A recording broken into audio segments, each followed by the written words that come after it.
So in this problem we have to find out the characterization factor of the crude for their cuts, for their fractions, and the cuts that are given here is 10 to 50 volume percent. So we are repeating again this question for the cuts.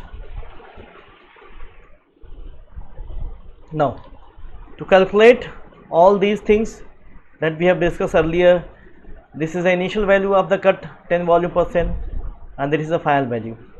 So with the help of these two values we can find out T30 volume percent, T50 volume percent and T70 volume percent. 30, 50, 70 volume percent, that is 30, 50, 70 volume percent of that cut is equivalent to the 20 volume percent in whole crude basis. T50 volume percent of cut is nothing but the 30 volume percent in the whole crude. Similarly for 70, 38 volume percent. So we have find out all these three values volume percentage. So for the average boiling point we have to calculate the temperature regarding 22, this is temperature 213, and for the other one also 30 and 38. So after calculating the temperature with the help of equations we can find out the average boiling point, that is we have to take the average of these three values, that comes around 242 degrees Celsius. So after calculating the average boiling point, the next step is the slope of the cuts or the fractions.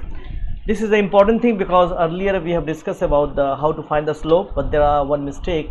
So be careful about calculating the slope of the cuts. Now let us take, we know that the formula T70 minus T10 upon 60, this is the formula for the slope. So T10 volume percent of that cut is nothing but the 14 volume percent in the whole crude basis. T70 percent is equal to the 38 volume percent in the whole crude basis. So we can find out at 14, we can find out the temperature at 14, that is 171, and sorry, for 38 it is 268. So with the help of these two values we have to find out the slope. We know about the concept of slope. Slope is nothing but, if this is a graph or this is a straight line, we want to find the slope. So there is equation y2 minus y1 upon x2 minus x1. So in this case we have x-axis 14 value, this 14 value corresponding to the y-axis 171. Similarly x2 second point is 38 value on x-axis and y value is 268. So this y2 minus y1 upon x2 minus x1, that is basically the concept of slope. So it means 268 minus 171 divided by 38 minus 14. So we can calculate the slope by using these equations. So here in the denominator it should not be a 60, it should be a 38 minus 14. That is the important thing here. Earlier what happened in the formula that is given, the bottom is fixed at a 16, but this is not fixed, this is based on this formula. So for the cuts you have to take care about x2 and x1, and as far as the whole crude is concerned, so obviously that comes to 60 value, but not for the cuts.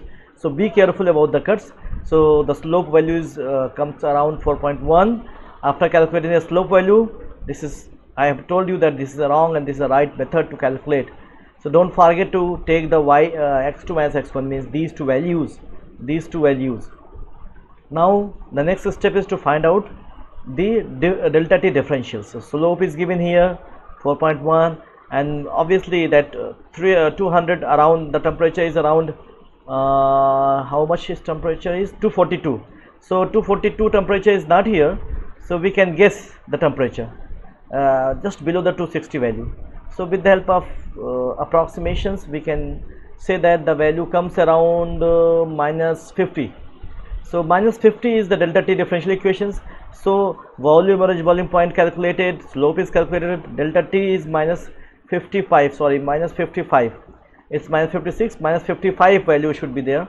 So minus 55 should be the value. So molar average boiling point, you can just add these two values, and after adding in these two values you will get 187 degree Celsius. So this is the molar average boiling point. Now you have to use the formula specific variability is given, average boiling point is now been calculated, the K value is calculated 8.07, and because it is less than 10, so it is a aromatic. So steps are same, only the difference is how to calculate the slope and how to find out the molar average boiling points. That's all about it. Thank you.